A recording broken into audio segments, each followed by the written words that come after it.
Breaking news చూస్తున్నాం. ఇటు Khamenei మృతితోని Pakistan అట్టుడుకుతుంది.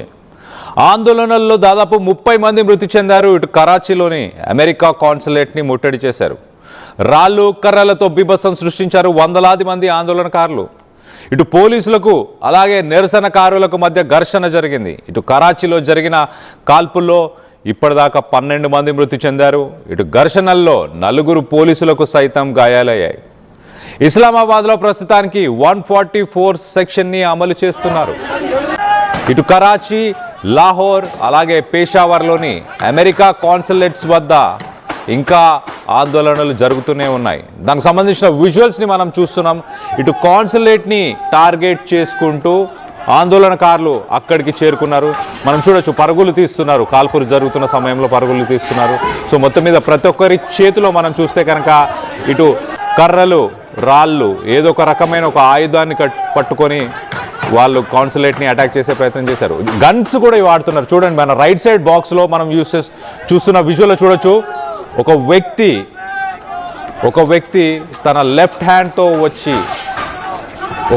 ఒక పిస్టల్ని యూజ్ చేస్తూ మరి షూట్ చేసే విజువల్ని మనం చూస్తున్నాం. ఒక్కసారి దాన్ని చూపించే ప్రయత్నం చేస్తాను. ఒక్కసారి మనం చూస్తే కనుక ఇటు కాన్సులేట్ని బేస్ చేసుకొని ఇటు కర్రలు చూడండి రైట్ సైడ్ బాక్స్లో కనిపిస్తుంది. ఒక వ్యక్తి క్యాప్ పెట్టుకున్న ఒక వ్యక్తి వచ్చి గన్తో షూట్ చేస్తున్నాడు. సో మొత్తం మీద ఇటు రాళ్ళు కర్రలతో అలాగే కొంత వెపన్స్ని కూడా తీసుకుని వెళ్ళి కాన్సులేట్ని అటాక్ చేస్తున్న విజువల్స్ని చూస్తున్నాం. కింద రైట్ సైడ్ బాక్స్ విజువల్లో మనం చూడొచ్చు చాలా క్లియర్. కాన్సులేట్కి సంబంధించిన ఎంట్రన్స్ దగ్గర కొంత బ్యారకేడ్స్, కొంత సిమెంట్ స్ట్రక్చర్స్ వీటన్నిటిని పెట్టుకొని లోపలికి రాకుండా అడ్డుకునే ప్రయత్నం చేస్తున్నారు. మొత్తానికైతే అక్కడ క్షతగాత్రులు, ఈ దాడుల్లో గాయపడిన వ్యక్తిని కూడా వాళ్ళు పక్కకు తీసుకెళ్లే ప్రయత్నం చేసే విజువల్స్ని మనం చూస్తున్నాం.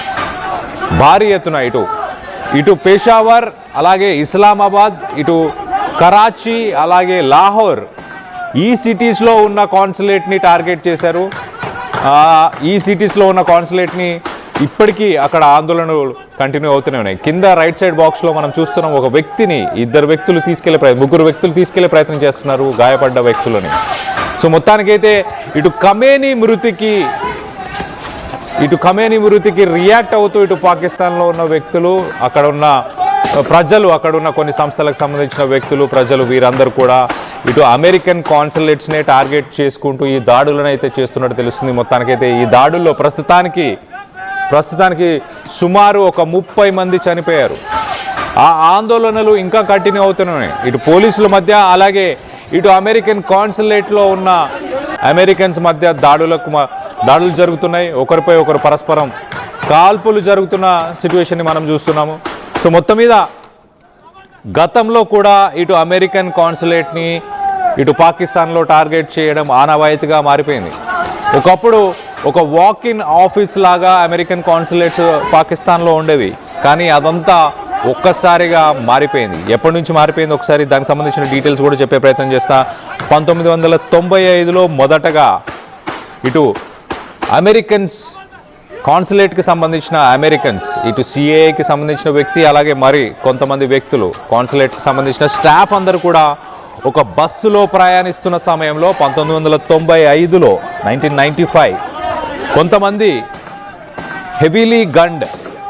హెవీలీ ఆర్మ్డ్ గన్మెన్, సో పాకిస్తాన్కి సంబంధించిన మిలిటెంట్స్ కొంతమంది ఆ బస్సును టార్గెట్ చేసి ఆ బస్సుని అటాక్ చేయడంతో 2 అమెరికన్స్ చనిపోయారు 1995లో. దాంట్లో ఒక సిఏఏకి సంబంధించిన ఒక ఆఫీషియల్, అలాగే కాన్సులేట్లో వర్క్ చేస్తున్న మరొక ఆఫీషియల్, వీరిద్దరు కూడా ఆ 1995కు సంబంధించిన అటాక్లో చనిపోయారు. 1995 అటాక్లో చనిపోయిన తర్వాత అమెరికా చాలా సీరియస్గా తీసుకుంది. పాకిస్తాన్ మిలిటెంట్ గ్రూప్స్ ఉన్నాయి, వాటి వల్ల థ్రెట్ ఉంది అన్న ఉద్దేశంతో ఆ కాన్సులేట్ బిల్డింగ్స్ని కొంత రీస్ట్రక్చర్ చేసే ప్రయత్నం చేశారు. దాని తర్వాత 2002లో మరొక భారీ విధ్వంసాన్ని సృష్టించారు ఈ మిలిటెంట్ గ్రూప్స్, పాకిస్తాన్కి సంబంధించిన మిలిటెంట్ గ్రూప్స్. 2002లో ఇటు ఫెర్టిలైజర్లో వాడే అమోనియాని ఒక ట్రక్ నిండా నింపి ఆ ట్రక్కును తీసుకొని డైరెక్ట్గా కాన్సులేట్కి సంబంధించిన ఎంట్రన్స్ గోడల్ని గుద్దేశారు. దానివల్ల దాదాపు 10 ఫుట్ హోల్ ఇటు గోడకి భారీ విధ్వంసం జరిగింది. అలాగే ఈ బ్లాస్ట్లో ఒకసారి కాన్సులేట్ దగ్గర సిచ్యువేషన్ ఎలా ఉందో ఒకసారి ఆ విజువల్స్ ఒకసారి చూసే ప్రయత్నం చేద్దాం.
రైట్, మనం చూడొచ్చు కాన్సులేట్కి సంబంధించిన ఇమేజెస్ ఆ వీడియోస్లో చూస్తున్నాం చాలా క్లియర్గా. కొంతమంది వ్యక్తులు పిస్టల్స్ని తీసుకొచ్చి అక్కడ ఉన్న స్టాఫ్ని కాల్చే ప్రయత్నం చేస్తున్నారు. మరోపక్కన అమెరికాకి సంబంధించిన సెక్యూరిటీ సిబ్బంది కూడా ఇటు ప్రతికాల్పులను చేశారు. మొత్తం మీద నెక్స్ట్ వీడియోలో మనం ఒకసారి చూస్తే కనుక మొదటి వీడియోలో ఇటు క్యాప్ పెట్టుకున్న ఆ వ్యక్తి, వైట్ కలర్ షర్ట్లో ఉన్న ఆ వ్యక్తి కాన్సులేట్ టార్గెట్ చేస్తూ అక్కడ ఉన్న స్టాఫ్ని టార్గెట్ చేస్తూ ఒక పిస్టల్తో దాడి చేశాడు. మొత్తానికైతే ప్రతి దాడితో అంటే ఇటు అమెరికాకు సంబంధించిన సెక్యూరిటీ పర్సనల్స్ కూడా ఫైర్ చేయడంతో కొంతమంది వ్యక్తులు గాయపడి కింద పడిపోయిన ఆ వ్యక్తులను కూడా ఇటు తనతో పాటు వచ్చిన ఆ మిగతా నిరసనకారులు వీళ్ళందరూ కూడా తీసుకెళ్లే ప్రయత్నం చేస్తున్నారు. ఒక్కసారి మన ఆ విజువల్లో చూస్తున్నాం కదా, వైట్ కలర్ షర్ట్, ఆ క్యాప్ వేసుకున్న ఆ వైట్ కలర్ షర్ట్ వ్యక్తి ఒక గన్ లెఫ్ట్ హ్యాండ్తోని తన లెఫ్ట్ హ్యాండ్లో ఒక గన్ని పట్టుకొని మొత్తానికైతే ఆ గన్తో షూట్ చేసే ప్రయత్నం చేస్తున్నారు. సో ఇలాంటి మిలిటెంట్ గ్రూప్స్తో గతంలో కూడా అమెరికన్ కాన్సులేట్ని చాలాసార్లు అటాక్ చేశారు. 1995, 2002, 2004 ఇలా చెప్పుకుంటూ పోతే ఎన్నో అటాక్స్ గతంలో కూడా జరిగాయి. సో కింద విజువల్లో మనం చూస్తున్నాము ఆ వైట్ కలర్ క్యాప్, ఆ వైట్ షర్ట్తోని ఎవరైతే వ్యక్తి షూట్ చేశాడో అదే ప్రాంతంలో మరొక వ్యక్తిని ఇటు అమెరికన్ సెక్యూరిటీ ఫోర్సెస్ షూట్ చేయడంతో కింద పడిపోతే ఆ వ్యక్తిని ముగ్గురు కలిసి తీసుకెళ్లే ప్రయత్నం చేస్తున్నారు. కింద విజువల్లో మనం చూస్తున్నాం ఆ కలిసి వాళ్ళని తీసుకెళ్లే ప్రయత్నం చేస్తున్నారు. మొత్తానికైతే ఇటు మిలిటెంట్ గ్రూప్స్ వెళ్ళి డైరెక్ట్గా అమెరికన్ కాన్సులేట్ని టార్గెట్ చేస్తున్న సమయంలో పాకిస్తాన్ ఆర్మీ కానీ పాకిస్తాన్కి సంబంధించిన పోలీసులు కానీ అఫీషియల్స్ కానీ ఏం చేస్తున్నారు, ఎందుకు దానికి సెక్యూరిటీని ప్రొవైడ్ చేయలేకపోయారు? అమెరికా దీన్ని సీరియస్గా ఖచ్చితంగా తీసుకుంటుంది.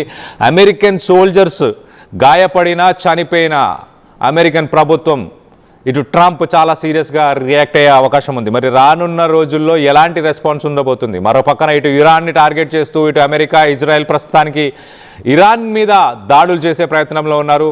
కొంత సమయం తీసుకున్నా కానీ పాకిస్తాన్లో ఉన్న ఈ మిలిటెంట్ గ్రూప్స్కి ఖచ్చితంగా గట్టి సమాధానం ఇచ్చే ప్రయత్నం చేస్తారు. ఒకసారి మనం చూస్తే 1995లో ఇలానే కాన్సులేట్కి వెళ్తున్న స్టాఫ్కి సంబంధించిన వెహికల్ని అటాక్ చేశారు కొంతమంది మిలిటెంట్ గ్రూప్స్. ఇలానే గన్స్ తీసుకొని వెళ్ళి అటాక్ చేయడంతో 2 చనిపోయారు. 2002లో ఒక అమోనియం నైట్రేట్కి సంబంధించిన ట్రక్, ఇటు ఫెర్టిలైజర్లో వాడే అమోనియం నైట్రేట్ని ఒక ట్రక్ నిండా నింపి ఆ కాన్సులేట్ని డైరెక్ట్గా వెళ్ళి ఢీకొట్టడంతో భారీ విధ్వంసం జరిగింది. అప్పుడు 12 మంది పాకిస్తానీస్ చనిపోయారు, పోలీసులు చనిపోయారు. దాంట్లో కొంతమంది అక్కడ నడుచుకుంటూ వెళ్ళే మహిళలు చనిపోయారు. దాదాపు 50 మంది గాయపడ్డారు. ఇది 2002లో జరిగింది. సో మొత్తం మీద 2006లో కొంతమంది బెల్ట్ బాంబర్స్ 2006లో బెల్ట్ బాంబులు కట్టుకొని డైరెక్ట్గా ఇటు 20 మీటర్ల దూరంలోనే మ్యారియట్ హోటల్ ఉంటుంది. మొత్తానికైతే ఇటు అమెరికాకు సంబంధించిన డిప్లొమాట్ పార్క్ చేస్తున్న తన వెహికల్ దగ్గరికి వెళ్ళి మరి డేవిడ్ ఫోయ్ అనే ఒక డిప్లొమాట్ వెహికల్ దగ్గరికి వెళ్ళి మరి ఈ బాంబర్ అటాక్ చేయడం జరిగింది. ఈ బాంబర్ అటాక్ చేయడంతో మొత్తానికైతే ఆ డిప్లొమాట్ చనిపోయాడు. దాంతోపాటు కొంతమంది అక్కడ ఉన్న వ్యక్తులు చనిపోయారు. 50 మందికి పైగా గాయపడ్డారు. సో మొత్తం మీద ఇప్పుడు కూడా అలాంటి ఒక సిచ్యువేషన్. సో అమెరికాకి సంబంధించిన కాన్సులేట్ని మనం ఒకసారి చూస్తే కనుక ఆ వాల్స్ని చూడండి, ఎంత థిక్ వాల్స్ అవి. ఎంత థిక్ వాల్స్తోని కన్స్ట్రక్షన్ చేయాల్సి వచ్చింది. అంటే ఇన్ని అటాక్స్ అయిపోయిన తర్వాత ఒక అటాక్ తర్వాత ఒక అటాక్, మల్టిపుల్ అటాక్స్తోని అమెరికా దాన్ని ఒక కోటలాగా మార్చేసుకుంది. అంటే ఇటు కాన్సులేట్ అని అంటే సాధారణంగా ఇటు వీసా పాలసీ, వీసా ఇంటర్వ్యూస్ కావచ్చు, లేకపోతే విదేశాంగ మంత్రులు కావచ్చు, డిప్లొమాట్స్ కావచ్చు, హై కమిషనర్స్ కావచ్చు, ఇలాంటి వ్యక్తులు సంప్రదింపులు చేయడానికి వాడే కార్యాలయాన్ని కాస్త ఒక కోటగా మార్చాల్సిన సిచ్యువేషన్ ఎందుకు వచ్చింది? ఇలాంటి మిలిటెంట్ అటాక్స్ వల్లనే అలాంటి సిచ్యువేషన్ అయితే వచ్చింది. గతంలో జరిగిన అటాక్స్, ఇప్పుడు జరుగుతున్న అటాక్స్. కానీ ఇప్పుడు ప్రస్తుతానికి ఖమేనీ చనిపోయాడన్న ఉద్దేశంతో, ఖమేనీ చనిపోవడానికి ఇటు ఇజ్రాయెల్ అలాగే అమెరికా రెండు ప్రధాన కారణాలంటూ మొత్తానికైతే పాకిస్తాన్లో ఇటు మిలిటెంట్ గ్రూప్స్, పాకిస్తాన్కి సంబంధించిన ఇటు కరాచీలోని అమెరికన్ కాన్సులేట్, అలాగే దాంతోపాటు ఇటు ఇస్లామాబాద్, ఇటు పేషావార్, ఈ సిటీస్లో ఉన్న కాన్సులేట్స్పై ఇప్పటికీ ఆందోళనకారులు, నిరసనకారులు ఇప్పటికీ అటాక్స్ కంటిన్యూ చేస్తూనే ఉన్నారు. మరి పాకిస్తాన్ పోలీసులు కానీ, పాకిస్తాన్ ఆర్మీ కానీ ఏం చేస్తుంది? దీనికి సంబంధించి ఒకసారి మనం విజువల్స్లో చూస్తున్నాం చాలా క్లియర్గా. ఇటు వ్యక్తులు లోపలికి వెళ్ళే ప్రయత్నం చేశారు, గుంపులుగా వందలాదిగా ఇటు అటాక్ చేస్తున్నారు. ఆ పరిసర ప్రాంతాల్లో పాకిస్తాన్కి సంబంధించిన పోలీసులు కానీ, ఆర్మీ కానీ ఎక్కడ కనిపించట్లేదు. సో అమెరికాకి సంబంధించిన అమెరికన్ సోల్జర్స్ కొంత ఆ కోట లోపల ఉండి వాళ్ళు రక్షించుకునే ప్రయత్నం చేస్తున్నారు. రైట్ సైడ్ పైన విజువల్లో మనం చూస్తున్నాం. ఇటు మిలిటెంట్ గ్రూప్కి సంబంధించిన వ్యక్తులు యథేచ్ఛగా ఇటు ఆయుధాలని తీసుకెళ్ళి, వెపన్స్ని తీసుకెళ్ళి యథేచ్ఛగా అటాక్ చేస్తున్నారు. అసలు ఒక్కసారి ఆ విజువల్ చూసే ప్రయత్నం చేద్దాం. కాల్పుల మోతలు ఎలా ఉన్నాయి చూడండి, ఇరువైపుల నుంచి, ఇటు అమెరికన్ కాన్సులేట్ లోపల నుంచి, అలాగే ఇటు నిరసనకారుల నుంచి కంటిన్యూస్గా గన్ ఫైరింగ్స్. మనం ఒక్కసారి ఆ విజువల్ చూసే ప్రయత్నం చేద్దాం.